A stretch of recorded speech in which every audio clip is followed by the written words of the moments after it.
Bangladesh India match ঘনিয়ে আসছে।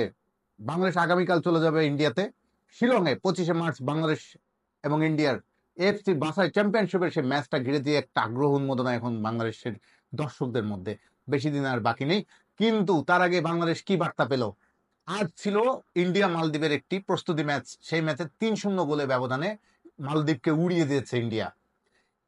মালদ্বীপকে উড়িয়ে দিয়ে ইন্ডিয়া মনে হয় একটা বাংলাদেশকে বড় বার্তায় দিয়ে রাখলো।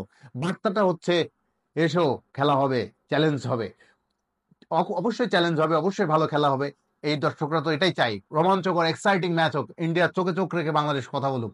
এবং ম্যাচটা বাংলাদেশের পক্ষ থেকে বলা হচ্ছে, বাংলাদেশ দল থেকে আমরা যে বার্তা পাচ্ছি গত কয়েকদিনে, তারা জিততে চাই। খেলাটা যতই হোক ইন্ডিয়ার মাঠে, যতই হোক শিলং। বাংলাদেশ কেমন প্রস্তুতি নিয়ে যাচ্ছে এবং ইন্ডিয়া কেমন প্রস্তুতি নিচ্ছে, এটা কিন্তু একটা ইম্পর্টেন্ট ব্যাপার। কারণ ভালো একটা ম্যাচ খেলতে হলে, ম্যাচটা জিততে হলে প্রিপারেশনটা হচ্ছে সবার আগে। ভালো প্রস্তুতি চাই, ভালো প্রস্তুতি ছাড়া কখনোই বড় লড়াই জেতা যায় না, বড় ম্যাচও জেতা যায় না।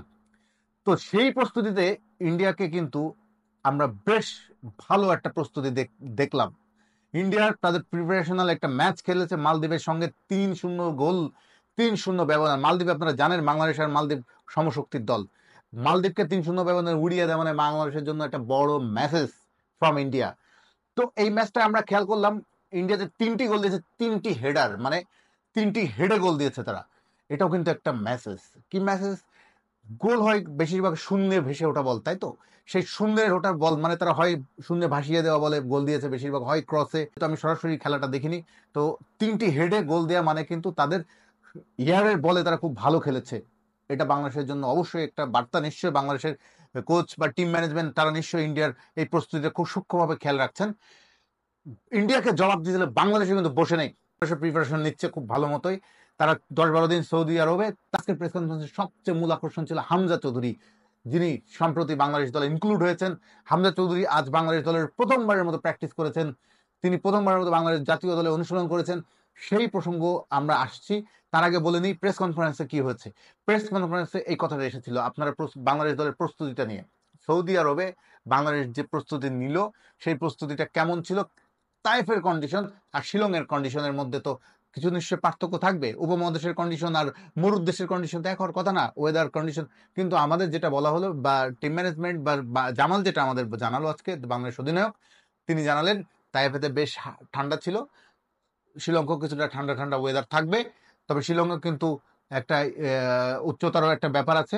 তো সব মিলে জামাল মনে করছেন যে তারা কাছাকাছি পরিবেশেই প্র্যাকটিস করে এসেছে। কিন্তু একটা ঘাটতি আমার মনে থেকে গেছে, সেটা হচ্ছে বাংলাদেশ ম্যাচ খেলেনি, কোনো ম্যাচ খেলেনি। এবং হামজার কিন্তু কোনো ম্যাচ না খেলেই বাংলাদেশ টিম ইনক্লুড হলো।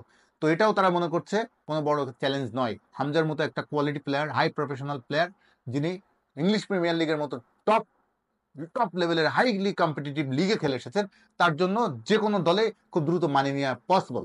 তো বাংলাদেশের সম্ভব, তিনি বলছেন মানিয়ে নেওয়া খুবই ভালোভাবে সম্ভব।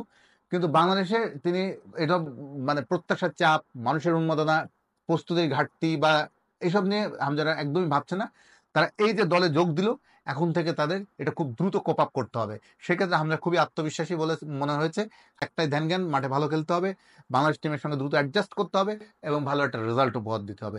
এবং জামাল, হামজা, কোচ সবাই এবার বলেছে হতে পারে ফেভারিট, ইন্ডিয়া খেলতে পারে তাদের হোমে, বাট এবার আমরাও জেতার লক্ষ্যে যাব।